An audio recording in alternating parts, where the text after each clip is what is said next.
여러분 안녕하십니까, 강신업 변호사입니다. 여러분, 안동댐 시신 발견 사건 2010년 8월 17일에 실종됐던 분이 2025년 5월에 발견됐습니다. 그것도 수심 30m에서 말이죠. 그것도 우연히. 참 이상하지 않습니까? 이것이 정상적인 흐름이라고 생각되십니까? 많은 사람들이 말이죠, 아니라고 생각을 합니다. 왜 그러냐면요, 수심 30m라는 건 굉장히 깊은 겁니다. 그리고 그 밑에까지 들어가는 것은 특이한 일입니다. 항상 있는 일이 아닙니다. 그런데 이분은 이렇게 말합니다. 수중 구조물을 설치하다가 사다리를 빠뜨렸다. 그래서 사다리를 찾으러 들어갔다. 그래서 한번 찾아왔다는 거죠. 그랬는데 다시 또 일을 하다가 또 빠뜨렸다는 겁니다. 근데 그런 일은 거의 없다는 겁니다. 그렇죠. 사다리를 빠뜨리면 그걸 못 찾는다고 생각하지. 그러니까 안 빠뜨리죠. 더군다나 전문가들인데. 그래서 두 번째 빠뜨려서 또 내려갔다는 겁니다. 그리고 사다리를 찾기 위해서 더듬었는데 그 와중에 이 시체를 발견하게 됐다는 겁니다. 그런데 많은 사람들은 이렇게 생각합니다. 더듬어서 찾는다? 사다리가 빠져도 그것이 직선으로 빠지지 않는다는 거죠. 자, 이 더듬어서 찾았다는 데에 대해서 상당한 의문을 표시하고요. 그리고 두 번씩이나 사다리를 빠뜨렸다, 실수로. 이것도 뭔가 인위적인 냄새가 난다는 겁니다.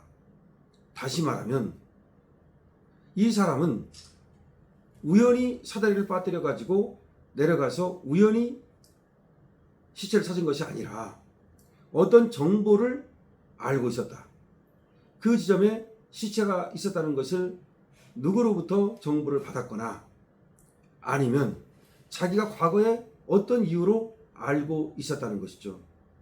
그래서 마치 수중 구조물을 설치하는 것처럼 가장을 해서 그 자리에서 작업을 했고, 또 설사 수중 구조물을 설치하는 것은 가장이 아니라 하더라도 하여튼 그 기회를 이용해서 이 시체를 건져 올렸다는 겁니다. 그리고 왜 2025년 5월이냐? 이 5월이 언제입니까? 바로 대선을 코앞에 두고죠. 이것도 좀 시기적으로 아주 민감한 시기에, 더군다나 2010년 8월에 그것도 민감한 시기거든요. 이 실종됐던 사람이 그렇게 아주 우연히 건져 올려진다? 참 이상하다는 겁니다. 그래서 여기에 대해서 어떤 흥미로운 댓글이 달렸느냐. 이 안동댐 관련 여러 가지 지금 유튜브 방송이 이어지고 있죠. 레거시 언론에서도 물론 다뤘습니다. 안동댐에서 시신이 발견됐다는 그거는 당연히 다루고 있죠. 자, 조선일보에서도 그걸 다뤘습니다. 수중 30m에서 발견했다. 그 다음에 발견한 사람의 인터뷰, 그 다음에 마치 나를 부르는 것처럼 환청이 들렸다. 그래서 여보시게 날 좀 데려가시게, 이런 환청이 들리는 것 같았다. 그래서 자기가 왜 거기를 다시 그렇게 두 번씩이나 내려갔는지 지금 생각해도 좀 이상하다. 그런 얘기는 다 보도가 됐습니다. 그런데 지금 그런 어떤 기사 내지는 그 기사를 다룬 유튜브 방송 등에 어떤 댓글이 달렸냐면 이런 댓글이 달렸습니다. 자, 피의자의 친인척입니다. 저는 피의자의 친인척입니다. 이런 얘기죠. 담임이 아니고 소년은 진술서를 써준 분은 그의 친형 이재선 씨입니다. 소년은 진술서를 써준 분은 담임이 아니고 그의 친형 이재선 씨입니다. 그쵸? 이재선 씨하고 이재명은 서로 원수처럼 싸웠죠. 왜 그랬을까요? 시신을 발견한 구조대장은 이번에 발견한 사람 말이죠. 애초에도 실종 사건 당시에도 수색에 참여하였던 분입니다. 이건 맞습니다. 이건 본인도 이번에 조선일보 인터뷰에서 자신이 그때도 2010년에도 수색에 참여했다라고 말했습니다. 근데 그때도 많은 인원이 투입이 돼서 아무래도 거기에 이제 넥타이와 신발이 벗겨져 있었으니까 그 장소에 말이죠. 그래서 거기를 집중적으로 수색을 했다는 겁니다. 그 당시 안동댐 이 호수에서 이 실종자의 자동차와 그리고 벗어놓고 간 신발과 풀어놓고 간 넥타이가 발견됐거든요. 그러니까 아무래도 거기를 얼마나 여러 번 자세하게 뒤졌겠습니까? 당연히 거기 있다고 생각하죠. 그런데 발견을 못한 거예요. 너무나 이상하다는 거죠. 근데 이 사람은 실종 사건 당시에도 수색에 참여를 했던 사람이라는 겁니다. 그래서 이 사람이 이렇게 씁니다. 여기 지금 댓글 쓴 사람은 당시에 발견하고도 어떤 압력에 의해 묻어두었을 가능성이 있습니다. 그 이후 어떤 계기로 인해 그 시신을 다시 찾은 거로 추정됩니다. 수심 30m면 육안으로 시신을 찾기 어렵습니다. 그렇죠. 안 볼 것 같은데 물도 흐리고 더군다나 뻘을 더듬었다는 것은 시신의 위치를 알고 있었다는 겁니다. 이런 댓글이 달린 겁니다. 아주 흥미로운 댓글이죠. 발견자 백민규란 사람은 안동 수상레저에서 근무합니다. 그럼 그 사람 친구의 장인이 남재섭 교감이라고 하니까 연락되면 이재명 안동댐 살인이 확인될까요? 뭐 이런 댓글도 달렸습니다. 어쨌든 흥미로운 댓글이기 때문에 지금 또 이것이 많은 곳에 회자되고 있고 저도 소개를 시켜드리는 겁니다. 다시 한번 이 사람의 댓글을 그대로 읽어드립니다. 피의자의 친인척입니다. 담임이 아니고 소년은 진술서를 써준 분은 그의 친형 이재선 씨입니다. 시신을 발견한 구조대장은 애초에 실종사건 당시에도 수색에 참여했던 분입니다. 당시에 발견하고도 어떤 압력에 의해 묻어두었을 가능성이 있습니다. 그 이후 어떤 계기로 인해 그 시신을 다시 찾은 거로 추정됩니다. 수상 30m면 육안으로 시신을 찾기 어렵습니다. 더군다나 뻘을 더듬었다는 것은 시신의 위치를 알고 있었다는 겁니다. 예, 이건 뭐 이분의 주관적인 생각이니까 우리가 참고만 하면 되겠습니다. 다만 여기서 좀 우리가 생각할 수 있는 것은 수심 30m, 수심 30m면 제가 봐도 그 밑에 들어가서 육안으로 찾는 건 불가능하고 육안으로 못 찾으니까 더듬었다는 거 아닙니까?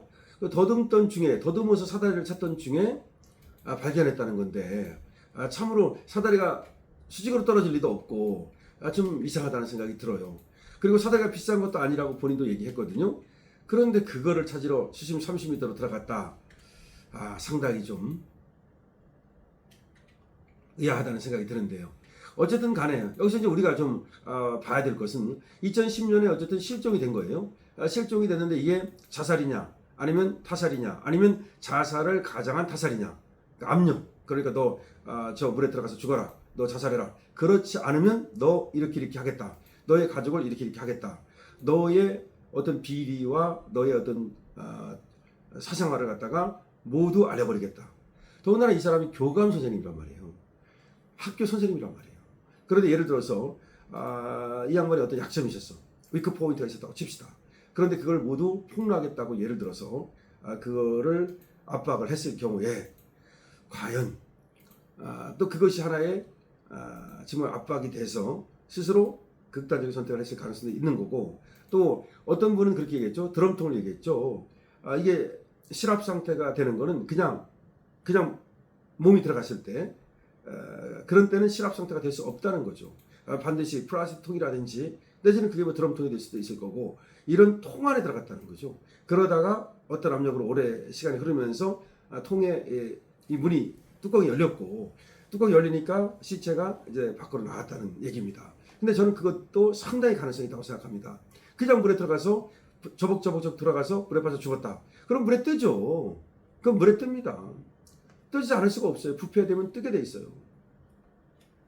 여러분 저번에 왜 군인이 그 부하 군무원을 갖다가 살해했던 저 사건 있지 않습니까? 춘천 쪽에서 그 사건도 물에 떠서 발견된 거 아닙니까?